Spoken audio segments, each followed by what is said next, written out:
नमस्ते।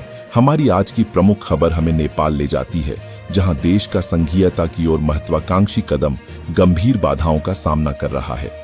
प्रशासनिक और वित्तीय चुनौतियां प्रांतीय और स्थानीय सरकारों पर दबाव डाल रही हैं, जिससे नेपाल के विकेंद्रीकृत तंत्र के भविष्य को लेकर चिंताएं बढ़ रही हैं।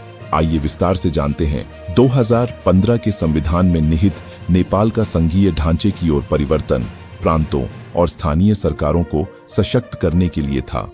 हालांकि हाल की रिपोर्ट्स प्रशासनिक और वित्तीय संघीयता को लागू करने में बड़े झटकों को उजागर करती है। प्रांतीय और स्थानीय निकायों में कर्मचारियों की भारी कमी है, कई महत्वपूर्ण पद खाली हैं या अनुभवहीन अधिकारियों द्वारा भरे गए हैं।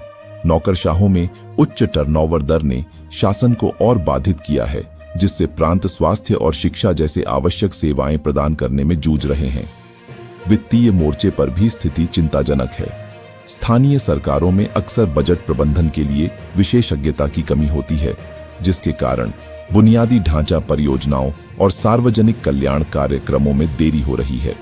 केंद्र सरकार और प्रांतों के बीच संसाधन आवंटन को लेकर विवाद बढ़ गए हैं। कुछ प्रांत काठमांडू पर फंड रोकने का आरोप लगा रहे हैं। आलोचकों का तर्क है कि संघीय, प्रांतीय और स्थानीय अधिकारियों के बीच शक्तियों का अस्पष्ट विभाजन और अतिव्यापी जिम्मेदारियां संघीयता की भावना को कमजोर कर रही हैं, जिससे भ्रम और अक्षमता पैदा हो रही है। चुनौतियों के बावजूद सुधार की उम्मीद बनी हुई है। विशेषज्ञ तत्काल सुधारों की मांग कर रहे हैं, जिसमें स्थानीय अधिकारियों के लिए बेहतर प्रशिक्षण और संसाधनों के समान वितरण को सुनिश्चित करने के लिए स्पष्ट वित्तीय नीतियां शामिल हैं।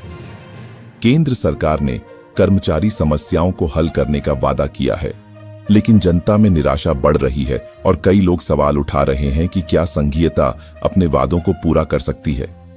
जैसे जैसे नेपाल इस महत्वपूर्ण मोड़ पर आगे बढ़ रहा है, शासन को लोगों के करीब लाने के लिए बनाए गए इस तंत्र के लिए दांव ऊंचे हैं।